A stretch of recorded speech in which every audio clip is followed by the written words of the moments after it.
Kumusta na kayo dito? Buhay na buhay! At hindi tulad ng sine, totoo na may himala. Ayan. Andito tayo, ang dami-dami po natin. I'm delighted to be here and we welcome our friends from Philippine Airlines, from Cebu, and the all-out support of our travel agencies and friends, our influencers, our vloggers, local, mga Ilocano na magaling din sa social media, ang ating mga opisyal, di mayores tayo, and of course, last but not least, di Buridek me, ang ating gobernador, Matt Marcos Manotoc. Ayan. At syempre, the Vice Governor ni Cecil and the board members, long time no see. Tuwa-tuwa ako na makapiling kayong lahat. Alam po ninyo, nag-umpisa ito sa biruan.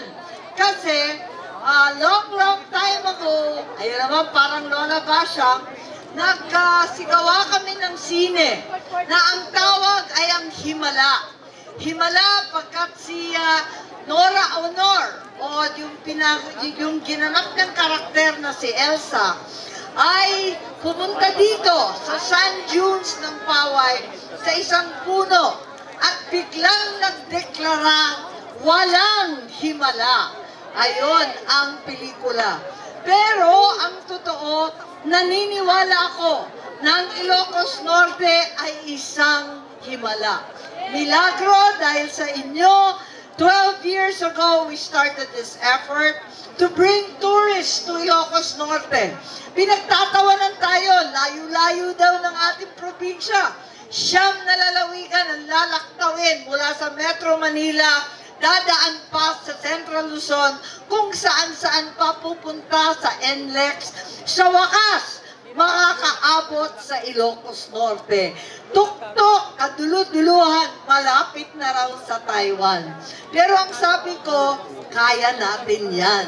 At tunay nga, andito na ang himala. Higit sa lahat, 12 years after, we are still celebrating La Virgen Milagrosa, our patroness. So it's a real joy to see you all. Naragsak ka pa ng fiesta, mag-enjoy tayo. At sunod-sunod ang mga banda. Alam ko, bukas meron na naman. Kaya, huwag ninyong kalimutan. Andito tayong lahat.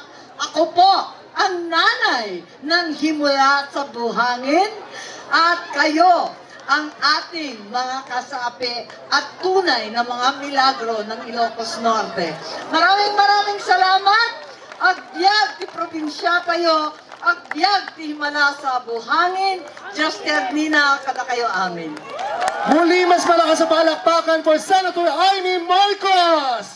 Ma'am, dito po muna tayo at aking invite Governor Matthew J. Marcos Manotoc dahil ma'am, bago ka muna bumalik sa iyong role bilang isang senator namin dito sa Pilipinas, alam naman natin tuloy-tuloy yan, panoorin muna natin ang isang video na magpapaalala kung gaano ka rin kadakila bilang isang ina.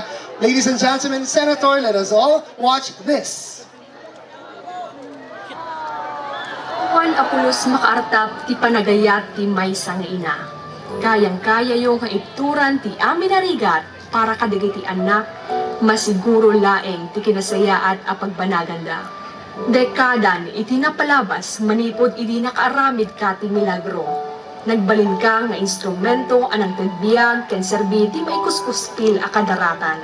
Tapno laeng musika ken talento ket intay marambakan.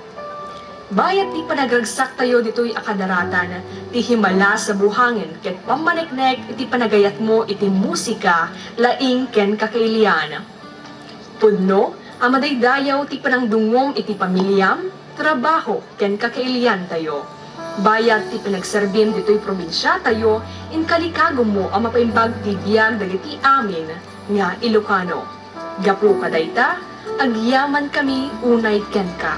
Maysa ka nga ina, banuwar, gayem ken di kay suna nga ay ayatan ni amanang tinatanok ni Ilocos Norte.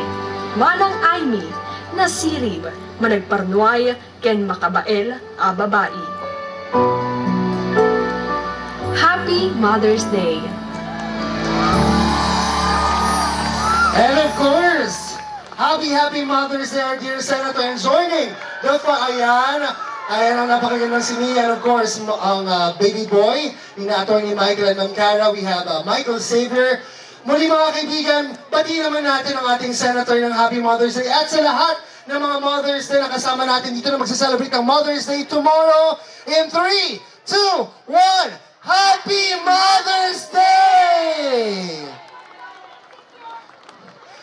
Happy Mother's Day, Sen! Ayan, baunin niyo po ang aming pagbati dahil hindi lang isang bilang senator, kundi naging mother ka din sa lahat ng mga nandito at nag-e-enjoy ng himala sa buhangin dahil kagaya ng sinabi ko, ikaw ang nagsimula, tinuloy ni Gov. Matthew. So, ito ang pinakamagandang regalo ng ating senator ni Gov. Matthew at ng buong pamilya Marcos sa ating lahat dito. Tuloy-tuloy pa rin ang legacy ng Marcos family! Ayan, maraming salamat. Senator Amy Marcos, muli palakpakan naman natin.